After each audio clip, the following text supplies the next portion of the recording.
You're listening to Faith for Normal People, the only other God-ordained podcast on the internet. I'm Pete Enns. And I'm Jared Bias.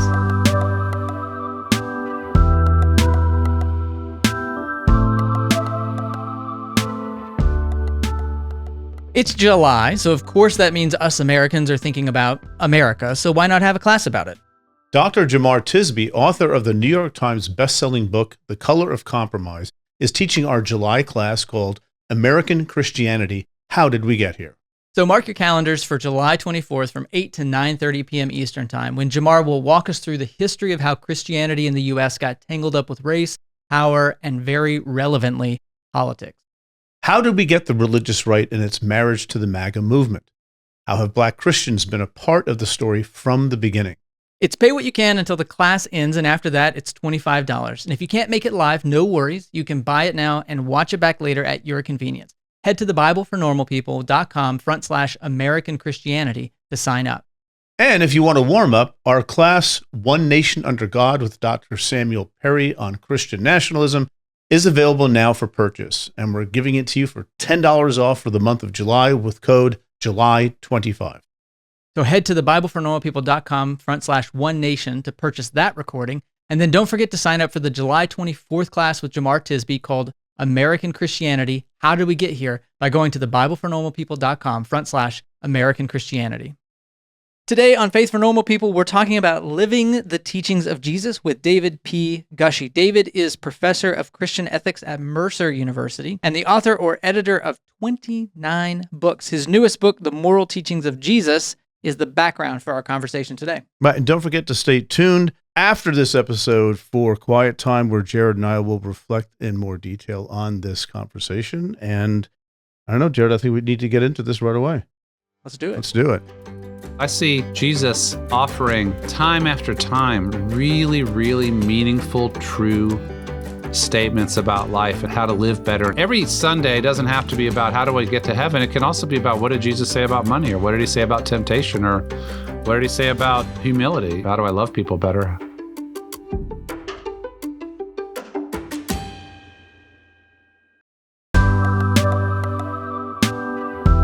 David, welcome back to the podcast. It's great to have you again, repeat customer here. Appreciate you having you on.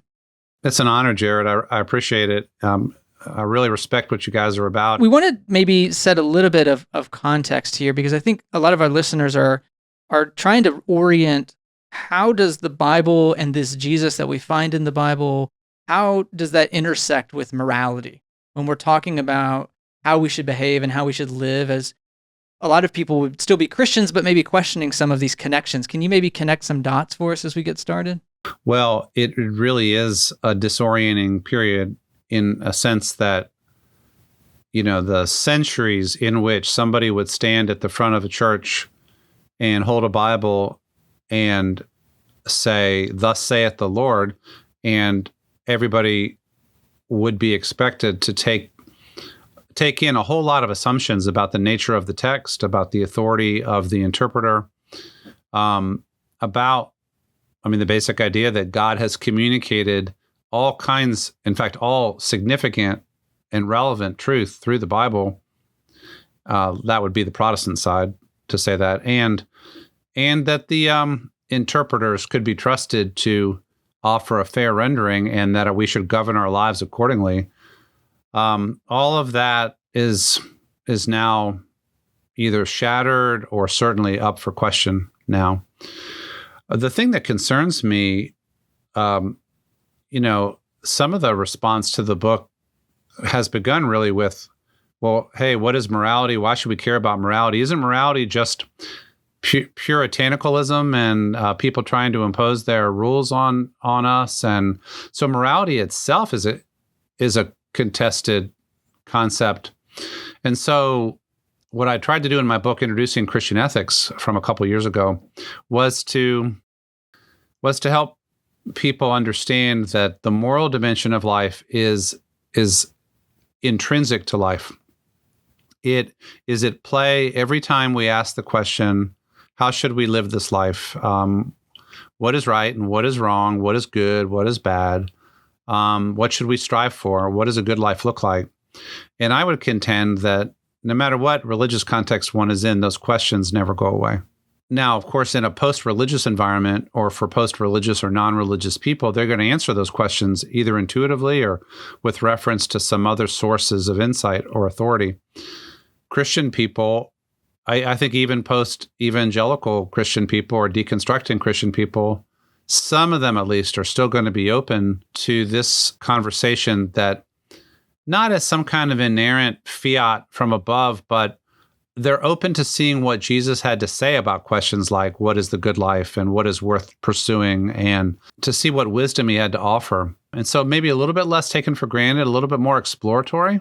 But I have confidence that everybody still asks the question, how should we live? They may not call it morality. Mm-hmm. They may call it something different. Yeah, I appreciate the framing of even the question, what does a good life look like?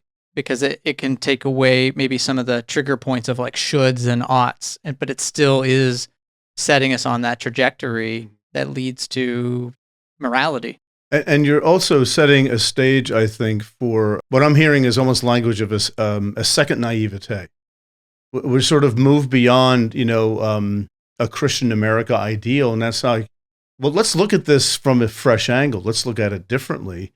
And you might be surprised what you see, what you've been told Jesus is about. That might not be the case. And that curiosity that I think might be fueling the nuns, or others who are wanting to stay in the Christian camp in some sense, but are tired of being hammered with, the teachings of the Bible. I really feel like I brought some of that second naivete to the project itself. I had worked on the teachings of Jesus in the past, but most of that was done firmly within the evangelical context, like with my book, Kingdom Ethics with Glenn Stassen, right? But this book was written on the other side of evangelicalism, on the other side of white Christian nationalism and disillusionment and, the Trumpification of evangelicalism and all of that, right? And I actually found Jesus remarkably fresh, challenging, radical, appealing.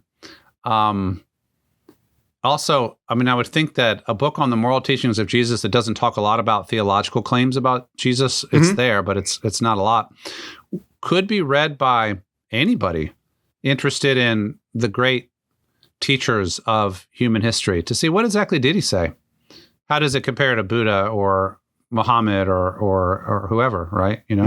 So I really attempted to strip away a lot of assumptions and just listen and see what was there. Yeah, can we talk about that some? Because we talk about on this both Bible for normal people and faith for normal people, the fact that we can't get away from our context. And so when you talk about listening to what the text says or stripping back those things, how do you navigate the fact that our context is so different from the biblical context? So in some ways, for it to be relevant, there has to be, it seems to me, some sort of reading in, or do we have like a kernel husk kind of approach where we can strip away the context and get at what Jesus was, quote, really after? I find it's a hard thing to navigate, how to do it where it's relevant, but I'm not putting into it things that are anachronistic or maybe not really what was, quote, Jesus's intention. Yeah, everybody who attempts to read the Bible seriously has to deal with those questions. So actually what I tried to do in this book was to draw on the best current scholarship, especially about first century Jewish life. Amy Jill Levine and Jewish Annotated New Testament as a major source, to try to let Jesus be as strange and first century and Jewish and Roman occupied Palestine and Galilee and so on. In other words, really situate him where he was. To understand his teachings then requires as much contextualization then as possible. So I leaned heavily there. I also was honest about the editorial slant of the gospel writers. Mm-hmm. And that's a whole nother layer, as you all, of course, know, but not every listener or viewer would necessarily know. And then you might say, firmly locating Jesus then, first century, to then ask, are there points of contact with the human experience as we experience it today? I did not in this book primarily say, hey, Jesus, we need an answer to abortion, and then look for something.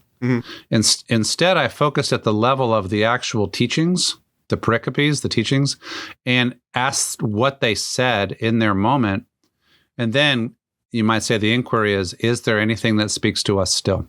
Right. I mean, there's something very important, I think, that you brought out there, that the gospel writers are already, to an extent, contextualizing what their oral tradition or earlier written tradition says Jesus said.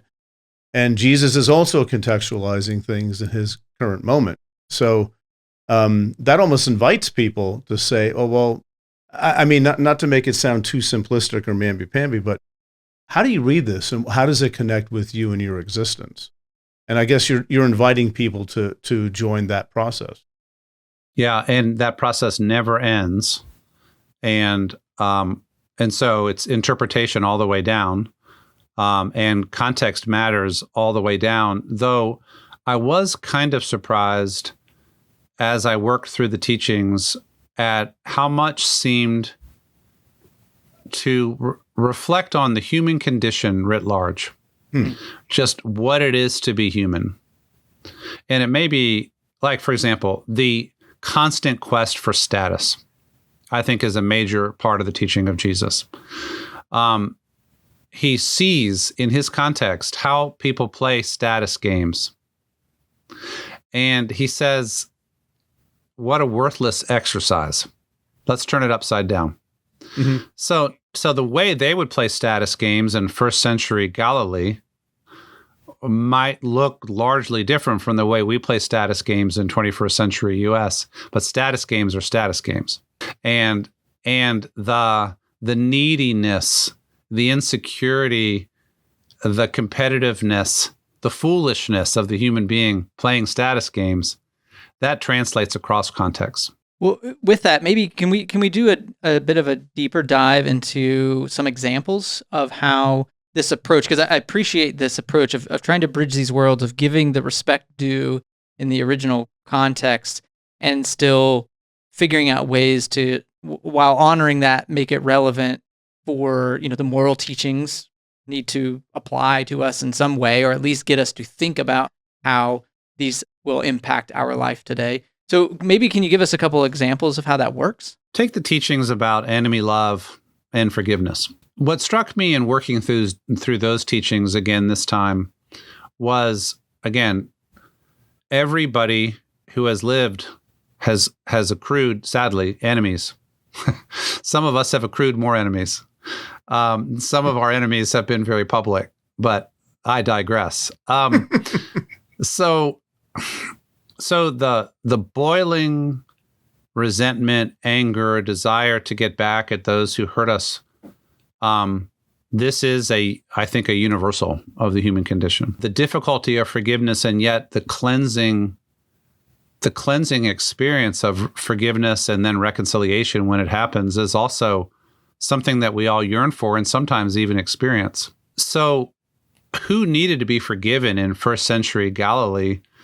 It had a lot to do with the social hierarchy, the economic relations, and Roman occupation, or the Herodian regime, or whatever. But the bondage, what I think I see Jesus this time saying about those two things and the way they go together, the bondage of having our actions determined by the actions of others is real.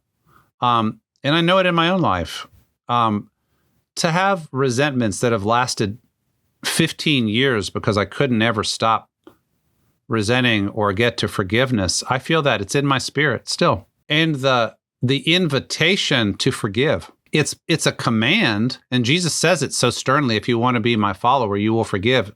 If you want to be forgiven, you will forgive. But it's also an invitation. And this is a theme that I see in multiple different teachings. Jesus talks about bondage and freedom.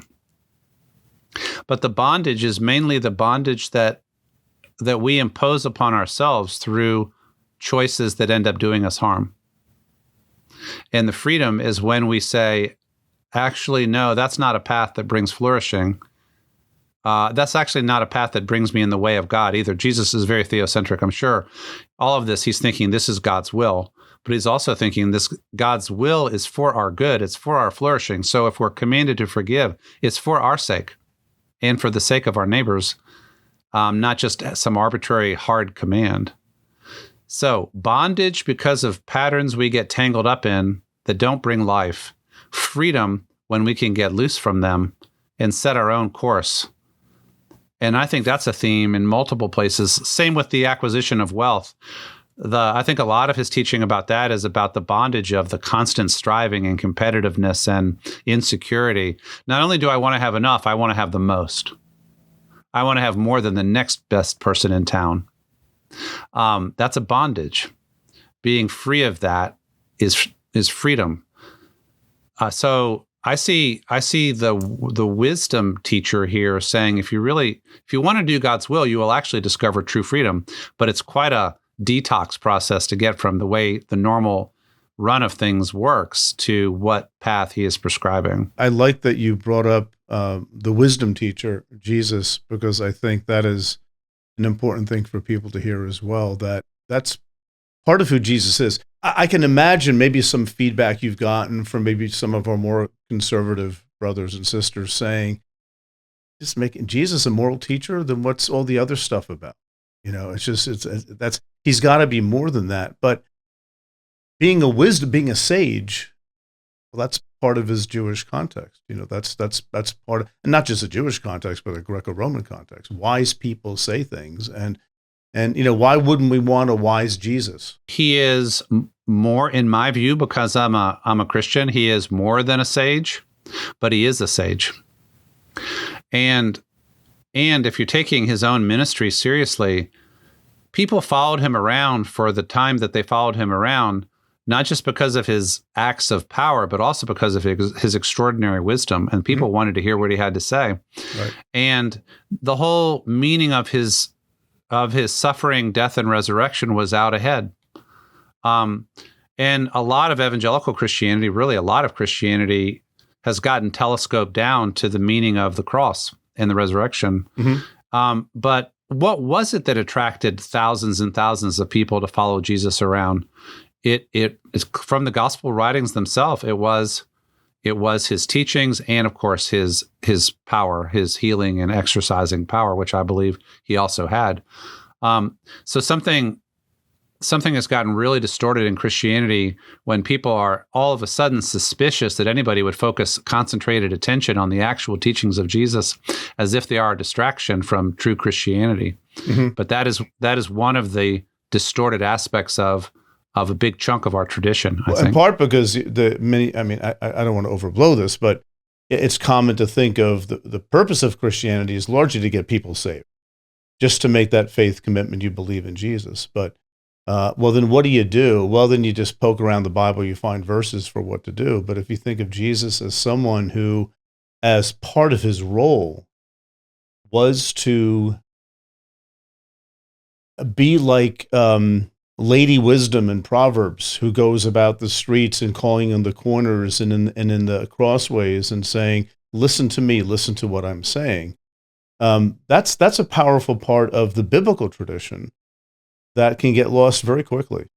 It also makes me think of Psalm 119 related to Torah as well, right? The Jewish tradition sees law, prophets, and wisdom as a gift of God's grace. Right. Because God is gracious enough to show us wayward, messed up humans how to live.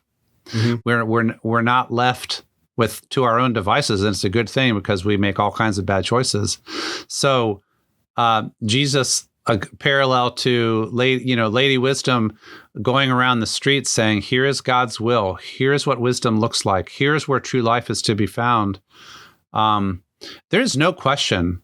I called the subtitle "Radical Instruction in the Will of God." There's no question, if we take the gospel seriously, that he repeatedly said, what God is looking for is people who will do God's will, who will listen and practice. And how many of our churches every week or every other week would say, what God is looking for is people who will listen to the teachings of the Bible and practice them? Mm. We have another story. Our story is more like what God is looking for is people who will accept that Jesus died on the cross for their sins so that they could go to heaven when they die. Mm-hmm. So in one sense, this is the old Jesus versus Paul or the interpretation of Paul thing, but it's also an argument within the Reformation tradition, right? Between like the Anabaptists and the more magisterial Reformation. My teacher, Glenn Stassen, would say Christians have been ingenious at evading the teachings of Jesus for millennia. We would rather not deal with them directly, so we find ways to avoid and evade them.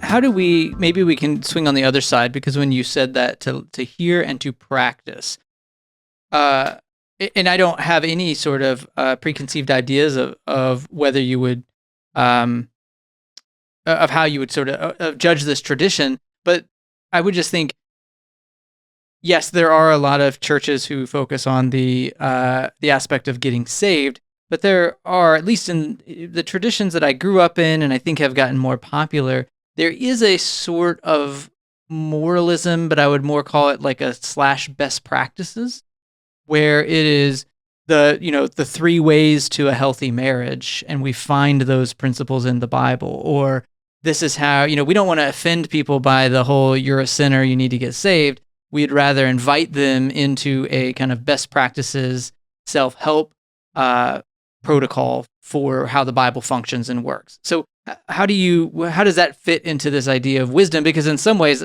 you could argue like that's modern American wisdom. That's like how it gets packaged, is in the Brene Brown sort of way to talk about vulnerability or talk about health and emotional health and all of that. So how does that fit? I was not raised going to churches that did that, but I definitely have been exposed to them, and I guess I would say some of that kind of teaching really feels deeply assimilated to upper middle class managerial culture. It's here's how you can have a good bourgeois life, succeed at work, get the next promotion, be a responsible professional. Yep. Be a better than average parent. And hey, I think there's so much unwisdom around that practical wisdom like that is not to be sneezed at. A lot of people run their lives into the ditch over, money, substances, anger, impulsiveness, whatever it might be. So to the extent that there's some adjustment tips for middle-class living, there's some value to that. But Jesus is doing something more radical than that.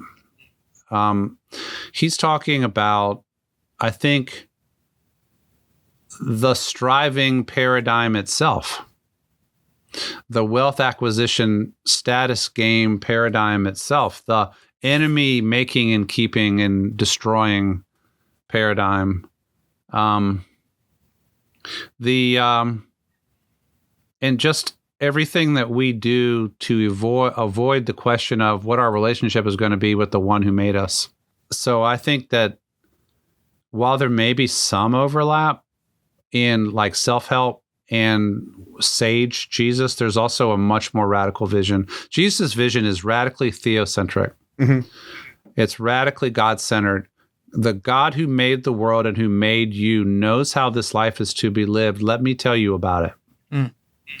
And as I say in the conclusion, most of what human beings strive for, according to Jesus, is deeply offensive to God who made us for something far deeper, better, and richer. Luke 16:15 shocked me.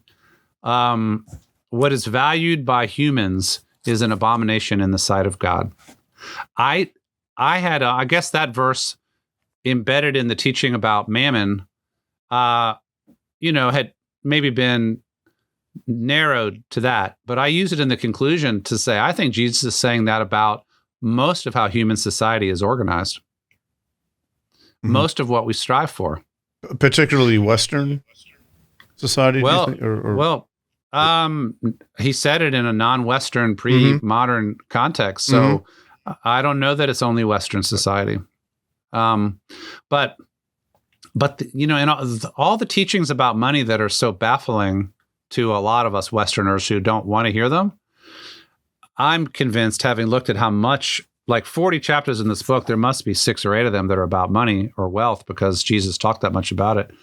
I'm convinced that he saw the pursuit of wealth as a kind of like a skeleton key for what is wrong with human beings. It's not just the pursuit of wealth, it's everything that goes with it for him. And boy, you cannot draft this Jesus into upwardly mobile striving. He just doesn't, he's not interested in that. In fact, he's always warning about that. I don't want to take us off topic, but when you used status again, it just occurred to me that I think for a lot of people that maybe feels abstract. Can you talk more about status as maybe one of those? Because it seems like it's a core principle that Jesus seems to address that does seem to carry through and is relevant for us. But maybe can you put a little meat on that bone in terms of what does that look like? What do we mean when we talk about status, and what are the pitfalls of that according to Jesus? The kingdom of God teaching says that God's reign is what we should be striving for, but the average person is striving, you might say, for the biggest reign for themselves that they can possibly achieve, right? The biggest reputation, the biggest career, the biggest imprint, right? The teaching about true greatness is found in humbling ourselves and serving others rather than being able to lord it over others and be in charge. Also think about when the 2 disciples or their mother went to Jesus looking for the places on the right and left side. Status. We want to be the major domos next to Jesus. And he says, you want that? Well, you're going to taste the suffering, but that's not what we should be striving for. It's service. It's self-denial. It's God's work, not our status. I think that the teachings about children and becoming like a child, I argue that young children especially, have not learned to seek to be the top. They're just hanging out. And so look to children. All the teachings about wealth, the part about wealth is partly to be the big man in town, to be the one who everybody invites to the party, to be the one who has the biggest reputation and the most power in the community.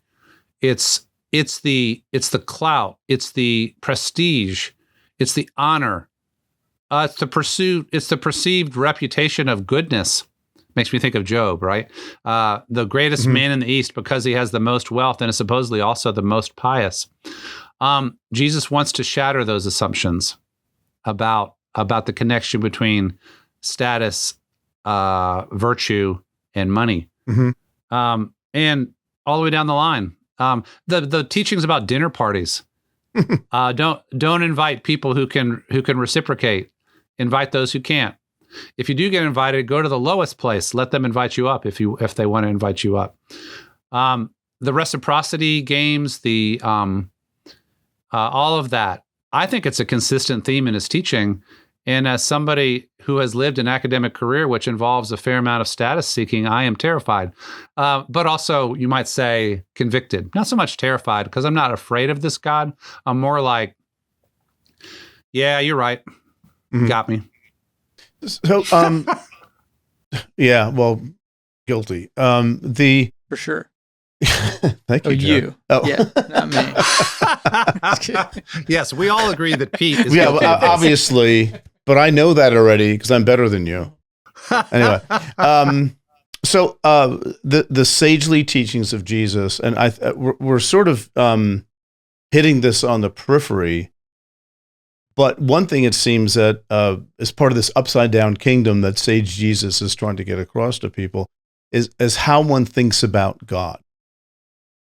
So could you riff on that a little bit? And I want to, as you do too. It's very common for Christians to say, break this into Old Testament, got it wrong, and then Jesus comes along and gets it right. But I think Jesus is trying to bring the tradition forward in terms of maybe revisiting key elements of the tradition that maybe have gotten forgotten.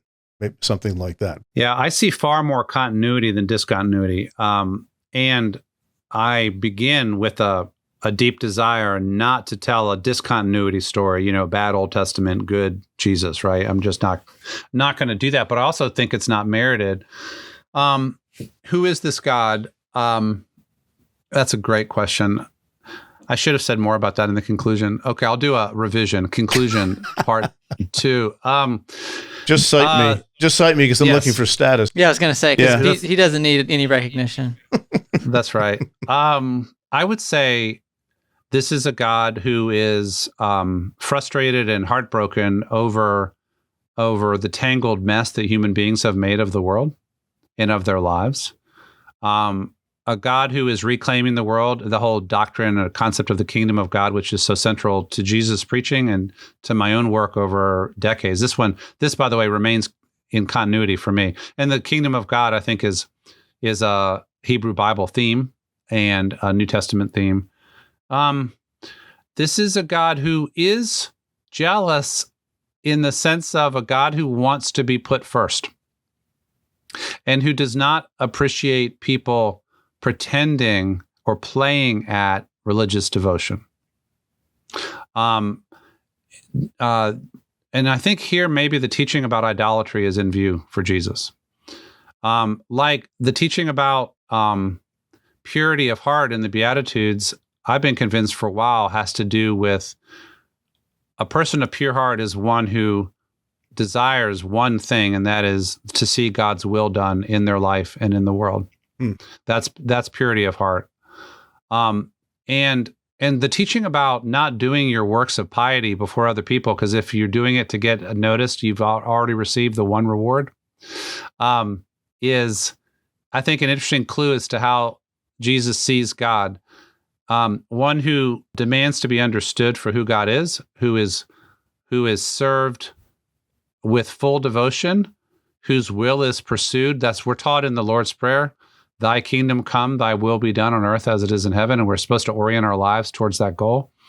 Who are restless agitators for social change where societies have organized themselves against God's will. So the prophetic tradition. And who are soft-hearted, always ready to be corrected, always ready to see the log in their own eye rather than the speck in somebody else's eye. So the concept of always humble and ready to learn something new to become more God-centered and God-seeking and God-honoring.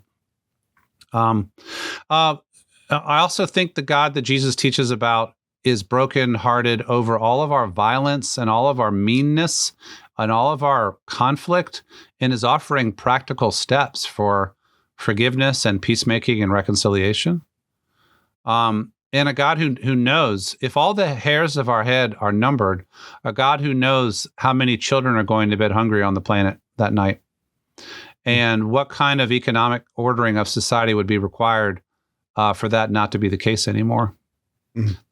It's a very attractive picture of God to me. A God who loves, a God who forgives, who cares, who welcomes penitent people back, but who also has a clear way for how life is to be lived, and so much would like us to live it. That makes me think of the parable that I put in there about Lazarus and the indifferent rich man. I think a really central parable of Jesus, because here's a guy who lives like a king. In fact, one idea is that it's a Herodian reference. A guy who lives like a king while a man who he knows by name is starving to death outside his gate, and he does nothing for him. I think that image is pregnant with meaning in every era, because there's a lot of us indifferent rich people and a lot of Lazaruses. So who is that God? A God who knows the name of Lazarus. So just to a little bit of a turn here, I'm just thinking, are there elements of Jesus's teaching that we look at and we say, that's just too contextual. We really can't do anything with this. Did you find anything like that? I'm not asking a leading question. I really haven't thought about it much myself, but I can imagine maybe someone coming up with a question like that? That's a great question. Let me think about it for a second. There's all kinds of challenges in interpreting the most law-oriented passages like Sabbath and the teaching in Mark 7 about tradition. Very, very complicated. You have to try to understand who exactly were the Pharisees and what were the what were the competing traditions and what was the status of Sabbath observance and all of that. Very, very few Christians have any idea what was really going on there, and it's easy for us to do a, Jewish legalism versus Christian freedom type move on all of that stuff, right? So I would say, and in fact, because of the use of anti-Pharisee rhetoric and anti-Jewish rhetoric by Christians for 2 millennia, I would say such teachings are dangerous unless very carefully contextualized by people who know what they're doing, and most ministers don't. And most Sunday school teachers don't. So that's problematic. I would also say the teaching about divorce, which I've done a lot of work on, clearly seems to be set in a very specific context of Jewish law and first century practice. And then in Mark, maybe with an overlay of Greco-Roman practice that, in patriarchal power and the fact that only men could initiate divorce, mainly it looks like anyway. And so one would have to unpack that pretty clearly to then ask, what does this teaching have to do with us today? And again, most of the time that has been butchered with legalism, such as, hey, Jesus didn't say anything about abuse, so if your husband is abusing you, you have to go back into the marriage. Right. So there are these teachings that, without deep contextualization in Hebrew Bible, first century practice, sometimes Greco-Roman stuff, they're just, you might say, ticking time bombs for misapplication. Those are some examples, those 3, I would say. Well, it seems tied to, and maybe this is where you were going, Pete, too, off the heels of who is this God? Because it seems like there is a reference point. Where does the contextualization start and stop? It seems like we're leaning on something outside the text itself, and so it's also a theological point, or it's a tradition point of like, what does our tradition say? Who is this God?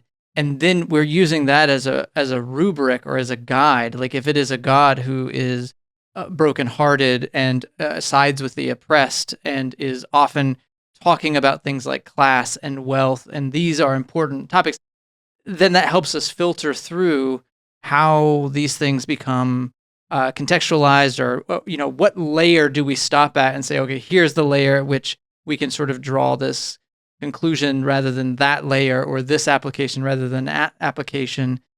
It seems like maybe that doesn't completely guide it, and there are some clues within the text that help us understand the context and make these judgments. But I think sometimes when I hear this, it feels like maybe a little disingenuous not to acknowledge, like, well, there's also this idea of who this God is, and you're carrying that into these texts to help us figure out what would be, to say that this God is going to endorse a rule about going back to an abusive spouse. It just doesn't compute even with the understanding of God that I have. So how would you sort of see that interplay of the view of God, this theological idea, also plays into what we think we're going to get from the text? To me, the good news is that, well, there's plenty of Hebrew Bible depictions of God and Jesus' own depictions of God to draw from, so that we're not having to just kind of make it up. Right.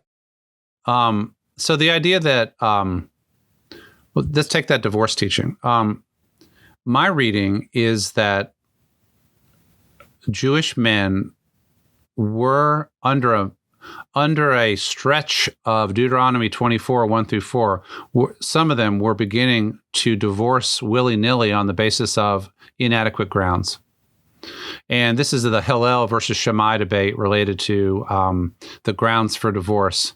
So it was a textual debate, but apparently it was also a growing practice that unconstrained, men were being told that if you find somebody more beautiful or who's more pleasing or your wife is irritating to you, you can write a certificate and that's sufficient. Put her away. And so that is a kind of a heartless, cruel exercise of patriarchal power that would leave women bereft and often children destroyed, right? And so what kind of God we have determines, to me, the God who weeps over the brokenness of our world and who is especially sensitive to the most powerless and vulnerable is going to give us a Jesus who says to men, don't even think about divorcing so casually. Marriage has more meaning than that. If you want to divorce your wife and marry somebody else just because she's prettier or something, that's just sanctioned adultery. And God is displeased. Now, that can be read as just kind of old school legalism, but I read it as protection of the vulnerable. And if the principle is protection of the vulnerable, then when you come to a situation of abuse, in other words, sometimes divorce is the proper step to protect the vulnerable. And sometimes divorce should be strongly discouraged to protect the vulnerable. That is contextual. But the protection of the vulnerable, because of God's love for all and his heart for the most vulnerable, that becomes the baseline there. But I also think Jesus gives us lots of both examples and teachings about the kind of God that he has in mind. And I think that's the kind of God he depicts.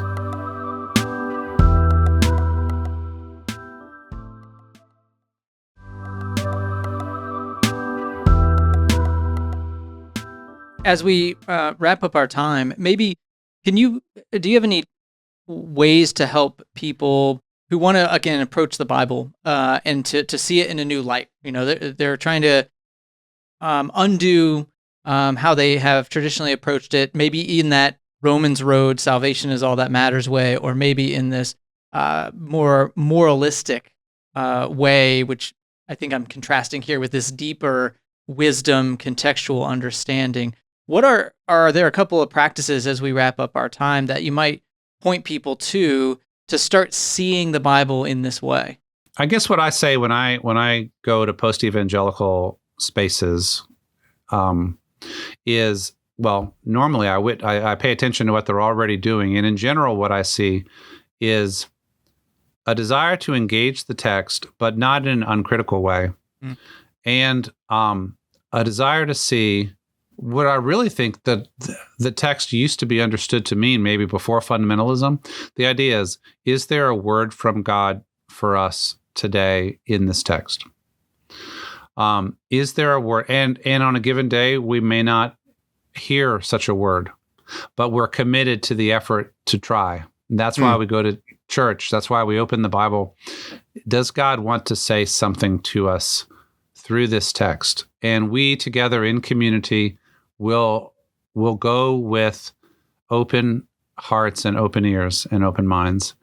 And to me, I am so excited about this new book because I see Jesus offering time after time really, really meaningful, true statements about life and how to make life better and how to live better and how to please God, but also how to live more freely and more justly and more happily. And so I would send people back to the teachings of Jesus first. I would ask them, you might say, bracket your theological arguments about how you get to heaven and just engage the text. See what it says. Mm-hmm. Right. Every Sunday doesn't have to be about how do I get to heaven. It can also be about what did Jesus say about money, or what did he say about temptation, or what did he say about humility? You know, I mean, so the average day, we're not thinking about what's going to happen when we die, but the average day, hopefully we're thinking about how do I live a better life? How do I love people better? So openness,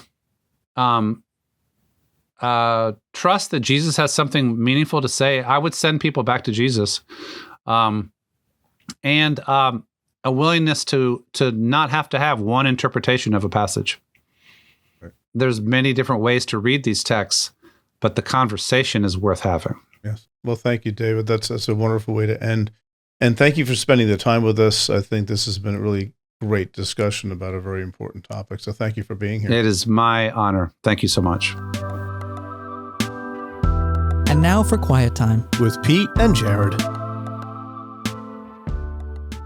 All right. Well, we haven't had a lot of ethicists on the show over the years. So talk a little bit about your views of morality and how they've evolved over time. Mm-hmm. How did it affect your views of morality? Well, I'd say one thing is not looking to the Bible for these compelling and eternally valid moral statements. Mm-hmm. Not knocking the Bible. I'm just saying there are some things that are highly contextualized. And I think we're seeing examples of morality in context Mm-hmm. that we can then say, well, what does it look like today? And that's the task of theology. So the Bible's, one of my taglines is the Bible's not a cookbook or rule book. It's a book of wisdom. So, and I think that's been, helpful to me just to process some things in the Bible that I just wouldn't do. How do you, maybe a tag on question for that is, how do you distinguish, David talks about this a little bit, but how do you distinguish moralism from morality? Mm-hmm. Like there's a shade of this that we're trying to get away from. Mm-hmm. And there's a shade that we need to hold on to. And David talks about that early in the episode about everybody kind of has a how should we live question. Right. But how do you think about that? Well, I think we all have that question. We all have to work it out. What does it mean to live well, right? To live in harmony with those around us. Unless you don't think we should be living in harmony, but that's a whole other issue, right? Right. So yeah, to live in such a way, but that's for me a constant process of working out what that even means. Even as something as simple as love your neighbor, what that looks like is a constant process.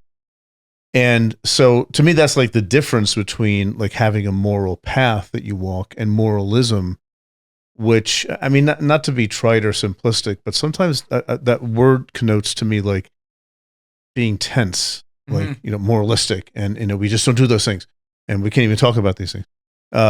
Almost like a fear of the consequences. Right. Fear. And I think a more positive, proactive view of morality is just thinking, how do I want to present myself in the world that, fundamentally is not self-centered. To me, that's the heart of morality. It's not just you and what you think is right or wrong. It's how do you live with other people. Yeah, good. So maybe a way of saying that is not fear-based, but grounded in kind of character in community. Yeah, sure. That's as a way of saying that. Yeah. Well, do you have any thoughts on that? Yeah, I think I was just, your phrase, constant process. And I think that's helpful too, because one of the ways that my mind has shifted is thinking of morality as a static. You mentioned kind of this absolutist, once for all time, objective, moral code. And then either you are obeying that moral code, in which case you're being moral, or you are disobeying that moral code and you're being immoral. Right. But seeing it as a dynamic process that actually develops and evolves through time and is culturally contextual, I think has been helpful. And it brings in that element of wisdom, which is there's a required skill to discern what is what's at the heart of the issue and what is culturally irrelevant as part of the issue, not just biblically, but just in life as well. So, and when I think about this idea of character in community, it does remind me of David talking about Jesus's teachings in community. Like, how do we interpret it within a group? And I think it's really important because it does avoid this self-help mentality that it's like, well, it's not just about me becoming one of these guys like on TikTok where they it's like they're always one-upping each other. It's like, well, I get up at 3 a.m. Yeah. And then I have 4 raw eggs and I work out 17 miles. Like, And it's the one guy's like, so I get like 2 days for every one of your days, basically. And it's like, oh my gosh, this is absurd. So that, I think the community piece of that is what, for me, if it's not going to be static, rule-based, once for all time, absolutist, what keeps us from falling off the rails and just making up our own self-serving moral code is the community itself, that we submit ourselves to a group of people to keep us in line. It is mutual accountability in that sense. So, which is an act of, I think, humility, to put yourself willingly accountable to a group. Right. And not a group where there's a top-down person just telling everybody what to do. That's not a group. I think it's a cult. That's a cult, right? That's not a group. But it's hard to live that way, but that's welcome to adulthood. I mean, it's you have to figure stuff out. Right? Yeah. So how have you, what does that look like for you as you've worked it out in life in terms of this doing morality in wisdom in community? I think it's made me more relaxed, right? That I'm not overly concerned with, is there a Bible passage that might counter what I happen to be thinking right now? And there may not be. And if there is, sure, you reflect on that, right? But that's exactly the point. It's a reflection on ethics. It's a reflection on morality. And to me, it makes it simpler. Just if you're hurting other people, it's not a good idea. I mean, it's as simple as that. And I'm not sure if there is a biblical Christian ethic that really trumps that. You don't want to hurt other people, and don't be a jerk, as one of my pastors said once. Not to me personally, but just to the congregation. You want to love others, just don't be a jerk. Just start with that, right? And I don't want to overly simplify it, but I do think that the element of self-centeredness is the barrier to this. Right. And I think people can use the Bible in a very self-centered way, where now I have my code, this is fine for me, and it doesn't matter how this affects anybody else. Right. It's tricky because I feel like most Christians assume that they have humility and they have a de-centered, non-self-centered approach. And so it is hard to... I'm just following the Bible. ...weed through the self-deception. I think that is very easy to fall into. Because I would have said I was submitting to God, which is the most humble thing. But I mean, this is my cynicism a little bit. It's like, well, it's always easier to submit to God than to submit to other people. Right. Because it's very easy to make God in our own image. It's also very abstract. Exactly. Right. And you don't have to deal with the messiness of human emotions. God's perfectly forgiving when I don't do it right. God's perfect. It's like, okay, that's abstract. But to like do it in community with people. But now go wash people's feet. Right. Ew. Right. I want to do that. Yeah. And I think it's very Jesus-centered to recognize that doing these things in community is part of the message of Jesus. Like, when you've done it to the least of these, when there's this integration in Jesus's ethic that it can't be disembodied in abstract. Jesus always brought the love of God and love of me is expressed in love of each other. Right. So, okay. Yeah, love of God and love of others. That's those. I think Jesus said something about that being really important. High priestly prayer. You be in me as I'm in you, as we're in each other, kind of thing. It's a mutual connectivity, and in that sense, it's true that how can you love God whom you have not seen, right? If you can't love those you have seen, correct? Right, exactly. And to me, that's an ethical, moral issue. Right? Well, it's a principle. I mean, I feel like it's foundational in a way that if we're looking for those abstract, absolute kind of principles, that's a pretty good one to start with if we're trying to be Jesus-centered. That how can you love God who you haven't seen if you don't love the people you do see? Right. It's a very good question. Yeah. So, right. All right. Well, I think we should do more questions of morality and ethics and how to live, because I think theology can get biblical studies can get very historical. Theology can get very abstract. Right. And I think ethics kind of brings it home in terms of practicality. Right. we all struggle with it too. Yeah. Some more than more. Well, some who others. don't struggle at all with it may be sort of missing things, Right. I think. So, but it is hard to know how to show up in the world. Every minute, we have to make decisions of how we're going to be. Yep. And that's a lot of pressure. Yeah.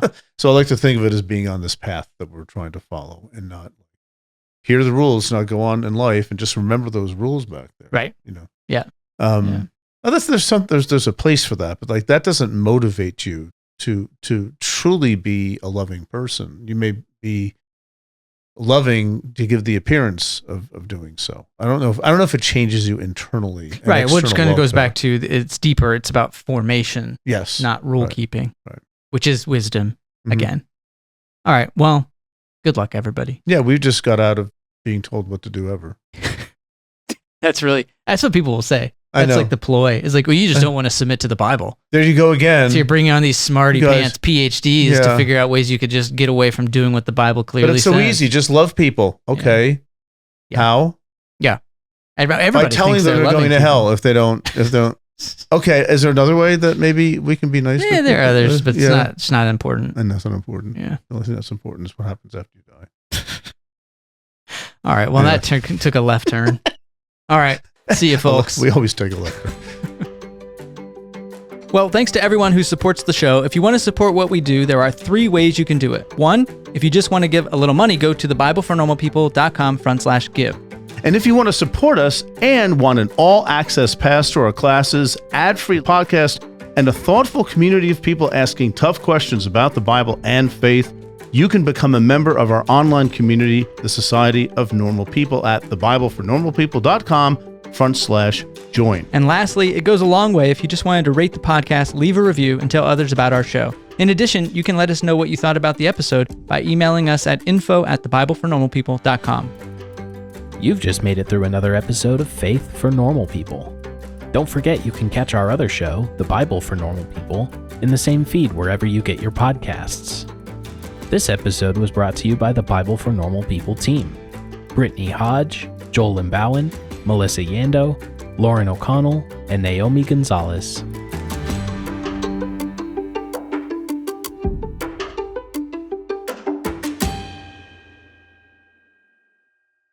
So this is video. Can't look down at your computer or your paper. Sure you can. Not the whole time. You got to give the people what they want, which is your face shining into the camera. Hi. Enabling that parasocial relationship.